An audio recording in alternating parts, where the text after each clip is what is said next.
1947 চনৰ 15 আগষ্ট তাৰিখে ভাৰতবৰ্ষ যদিও স্বাধীন হৈছিল, কিন্তু আমি সম্পূৰ্ণৰূপে ভাৰতবৰ্ষৰ জনসাধাৰণে আমি ক্ষমতা পোৱা নাছিলোঁ। 1950 চনৰ 26 জানুৱাৰী তাৰিখে আমি গণৰাজ্য দিৱস হিচাপে স্বীকৃতি পাইছোঁ আৰু তেতিয়াৰ পৰা আমি সম্পূৰ্ণৰূপে যিখিনি অধিকাৰ, মানৱ অধিকাৰ ভাৰতবৰ্ষৰ সংবিধানে আমাক দিছে, তাতে আমি এতিয়া পৰাধীনত নাই, স্বাধীন হিচাপে আছোঁ।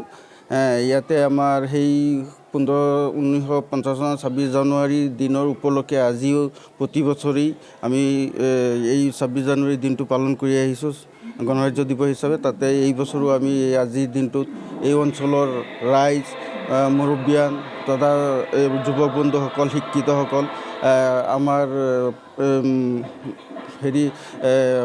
মিডিয়াৰ মানুহসকল সকলোৱে মিলি আমি একেবাৰে উলহ মালহেৰে ছাত্ৰ ছাত্ৰীৰ সহযোগত আমি লাউখোৱা শিক্ষাখণ্ডই এই গণৰাজ্য দিৱসটো পালন কৰিছোঁ। তাতে আমি বহুত আনন্দিত হৈছোঁ। আমাৰ আজি ৭৫ সংখ্যক গণৰাজ্য দিৱসৰ দিনাখন আমাৰ লাউখোৱা শিক্ষাখণ্ডত সমূহ কৰ্মচাৰী উপস্থিতিত আমি আজি ইয়াত পতাকা উত্তোলন কৰিলোঁ আৰু ভাল লাগিছে।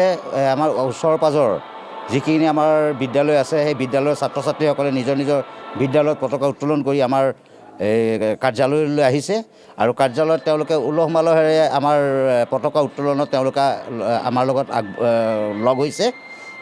আমি ভাল লাগিছে, আজিৰ দিনটো খুব ভাল লাগিছে। প্ৰথমে আজি ৭৫তম গণৰাজ্য দিৱসৰ মই লাউখোৱা আঞ্চলিক পঞ্চায়তৰ সভাপতি হিচাপে লাউখোৱা আঞ্চলিক পঞ্চায়তৰ সমূহ ৰাইজ তথা ভাৰতবৰ্ষৰ সমূহ ৰাইজলৈ এই ৭৫তম গণৰাজ্য দিৱসৰ শুভেচ্ছা জ্ঞাপন কৰিছোঁ। আজি আমাৰ ইয়াত ৰাতিপুৱা 7:30 বজাত লাউখোৱা আঞ্চলিক পঞ্চায়ত কাৰ্যালয়ত আমাৰ খণ্ড উন্নয়ন বিষয়া তথা আঞ্চলিক পঞ্চায়তৰ কাৰ্যবাহী বিষয়াৰ উপস্থিতিত আৰু ৰাইজৰ উপস্থিত আমি সফলভাৱে পতাকা উত্তোলন কৰিছোঁ।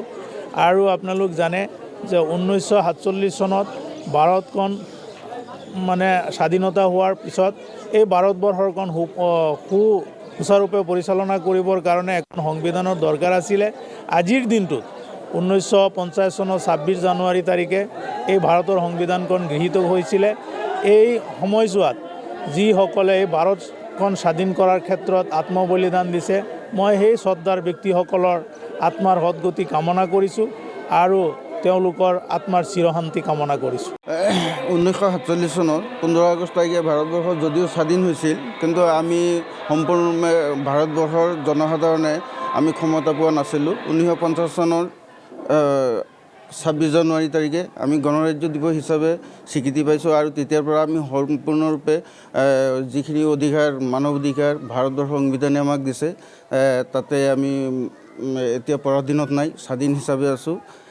ইয়াতে আমাৰ সেই 1950 চনৰ 26 জানুৱাৰী দিনৰ উপলক্ষে আজিও প্ৰতি বছৰেই আমি এই 26 জানুৱাৰী দিনটো পালন কৰি আহিছোঁ গণৰাজ্য দিৱস হিচাপে। তাতে এই বছৰো আমি আজিৰ দিনটোত এই অঞ্চলৰ ৰাইজ, মুৰব্বীয়ান তথা যুৱক বন্ধুসকল, শিক্ষিতসকল, আমাৰ